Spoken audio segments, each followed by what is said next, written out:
ತಾವು ಆಶೀರ್ವಾದ ಮಾಡಿದಿರಿ. ಅದಕ್ಕಾಗಿ ಔರಾದ್ ಇತಿಹಾಸದಲ್ಲಿ, ಚಾಂದೂರು ಇತಿಹಾಸದಲ್ಲಿ 30 ಲಕ್ಷ ವೆಚ್ಚದಲ್ಲಿ ಈ ಬಿರಗೇಶ್ವರ ಮಂದಿರ ಮಹಾರಾಜ್ ಮಂದಿರ ಇವತ್ತ ಹೊರಸಾಗಿದೆ.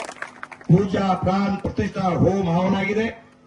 ಬಹಳ ಖುಷಿ ಇದೆ. ಆಮೇಲೆ ರೋಹಿದಾಸ್ ಗುರುಜಿ ಅವ್ರನ್ನ ಸನ್ಮಾನ ಮಾಡ್ತೀವಿ. ಒಂದೊಂದು ತಾಸು ಅದ್ದೂರಿ ಭಾಷಣ ಮಾಡ್ತಾರ, ಅವ್ರು ಯಾರು ಸನ್ಮಾನ ಮಾಡಲ್ಲ. ಅದಕ್ಕಾಗಿ ರೋಹಿದಾಸ್ गुरुजी ಮೇಲ್ ಕರೀತೀನಿ, ನಾನು सन्मान ಮಾಡ್ತೀನಿ. मुर्डेश्वर असतील अनेक असे महान नेता या समाजाचे होऊन गेलेले आहेत.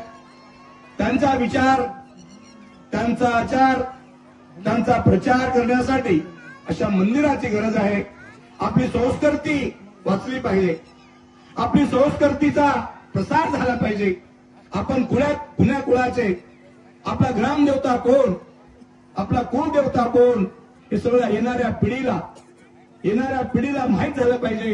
माझ्या सुंदर मंदिराचा निर्माण झाला पाहिजे आणि हा निर्माण